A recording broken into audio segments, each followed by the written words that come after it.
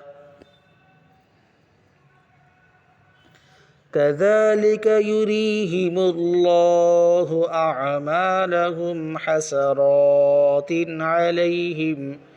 وما هم بخارجين من النار يا أيها الناس كلوا مما في الأرض حلالا طيبا ولا تتبعوا خطوات الشيطان إنه لكم عدو مبين إنما يأمركم بالسوء والفحشاء وأن تقولوا على الله ما لا تعلمون وإذا قيل لهم اتبعوا ما أنزل الله قالوا بل نتبع ما ألفينا عليه آباءنا أولو كان آباؤهم لا يعقلون شيئا ولا يهتدون ومثل الذين كفروا كمثل الذي ينعق بما لا يسمع إلا دعاء ونداء صم بكم عمي فهم لا يعقلون يا أيها الذين آمنوا كلوا من طيبات ما رزقناكم واشكروا لله إن كنتم إياه تعبدون।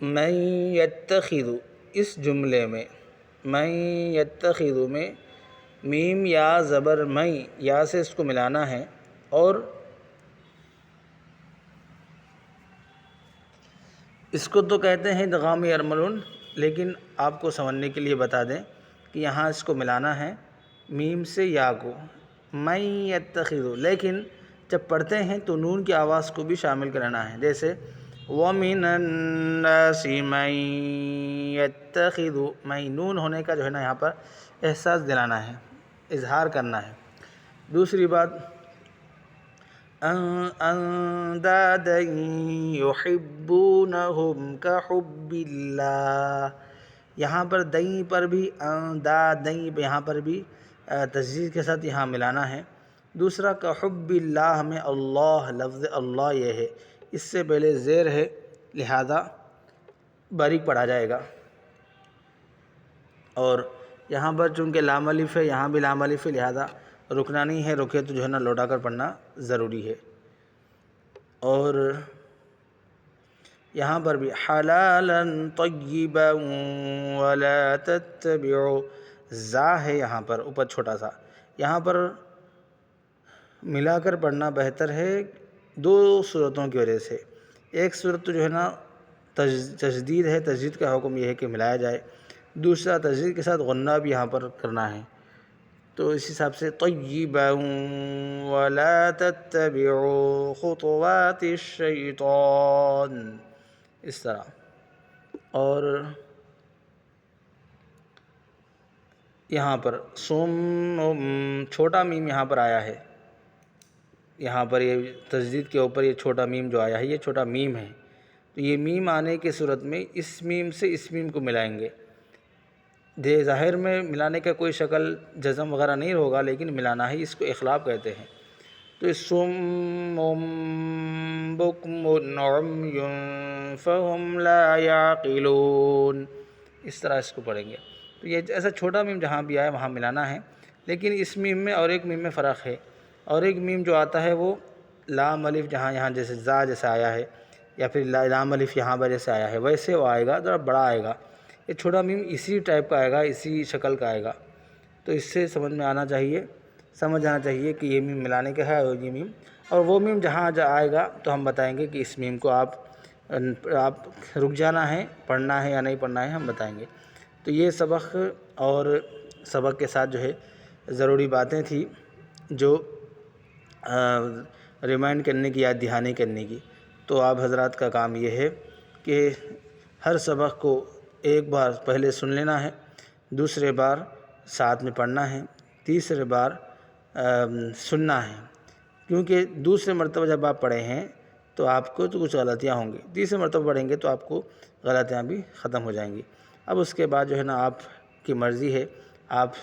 ضرورت محسوس کریں تو پڑھیں، ورنہ تیسری بار میں ہی تھرڈ ٹائم پر بھی آپ کی جو ہے تجوید کے ساتھ پڑھنا آپ کو انشاءاللہ عزیز آ جائے گا۔ اور جو بھی کچھ ضروری باتیں ہوں گی سمجھ میں نہ آنے کی تو وہ جو ہے پوچھ سکتے ہیں کمنٹ کے ذریعے سے۔ سبق کتنا سمجھ میں آیا وہ بھی ہم کو بتائیں، ہم انشاءاللہ آسان سے آسان انداز میں اور بہت ہی نئے نئے طریقے سے کہ جس سے آپ کو سمجھ میں آ جائے ہم پڑھانے کی کوشش کریں گے۔ تو آپ کا کام ہے سبسکرائب نہیں کر رہے ہیں تو سبسکرائب کرنا، اور جو ہے دوسروں کو ترغیب دینا تاکہ روزانہ خود بھی فائدہ اٹھا سکے، دوسروں کو جو ہے توجہ دلا سکے۔ میں لائک کے لیے اس لیے نہیں کہتا ہوں کہ یہ قرآن کریم کا معاملہ، دین کا معاملہ ہے، تو آپ حضرات دین کو پسند کرتے ہیں تو ضرور لائک کریں گے اور دوسروں کو ترغیب ضرور دیں گے۔ السلام علیکم ورحمۃ اللہ وبرکاتہ۔